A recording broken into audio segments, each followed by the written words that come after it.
Thanks, John and Chris. Several weeks ago, we hired a professional orator.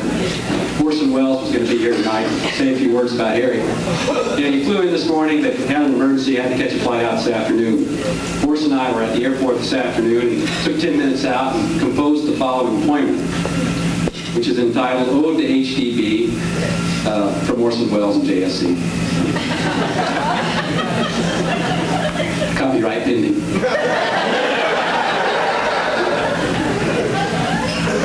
Away in a manger, amidst still mysterious vapors, was born the son of a mule skinner on a bed of old work papers.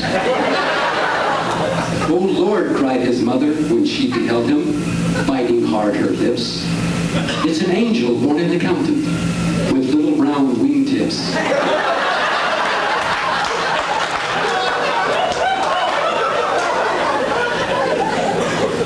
Harry D. Baker. But wait! What's the D for this master of accountants who will make history?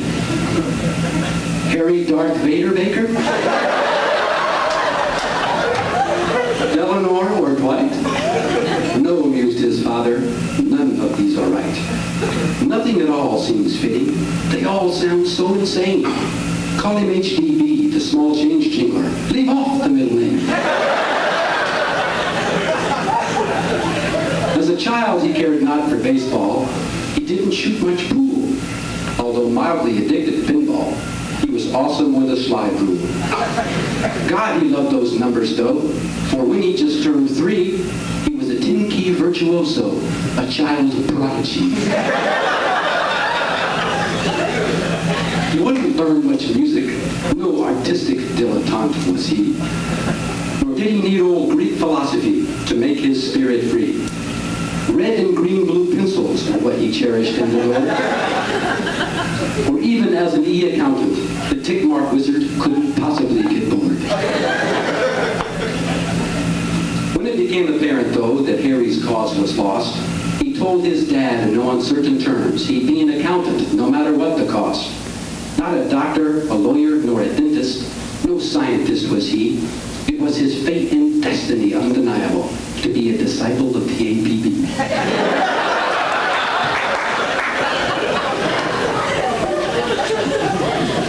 Begging and pleading will get you nothing, said Harry's father to his mother, Muffin. Just give the kid a phone book or a great big bag of beans, for you can never talk any sense at all to the little Fazby kid.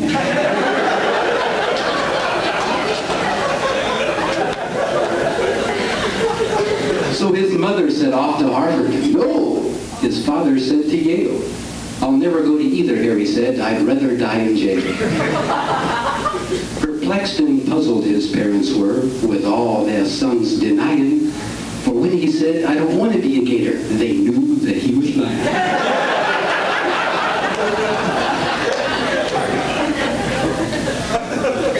At school, his classmates marveled at the Ozark Mountain boy, who recited audit opinions from memory like a Spartan home from Troy.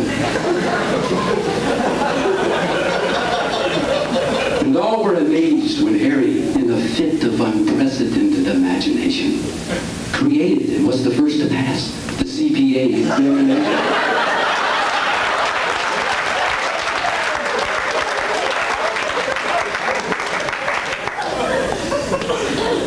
His passion for assets he could not conceal, nor his disdainful contempt for liabilities.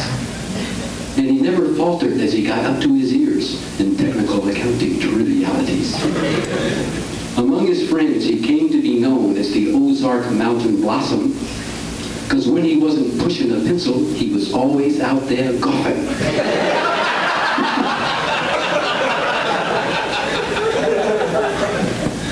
Only one distraction brought up the reins as he spiraled towards his perfection, disrupted his research, blinked his mind, spoiled his meditations. When least expected, most unaware, she struck by the light of Venus. Young Gladys there was the first to succeed in bringing down the genius. Now, many have endeavored since to bring the old man down. No attack of any nature, though, has ever held its ground. For with a wit honed sharp by time, like the tread on a well-worn tire. You'll never have the last word with HDB. If you don't believe it, just ask Jim Shire.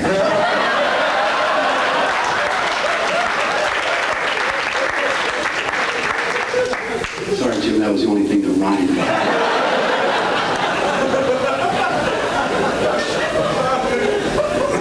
He never abused his power, though. Just organized each day, beating into quiet submission any secretary in the land. But no man is invincible. There's a weakness, always some little flub. Like Harry Baker, the budget buster, with his lunches at the Tower Club. After all these years together, though, what's the most fitting thing we can say? Go ahead, retire, Harry. You'll only make our day.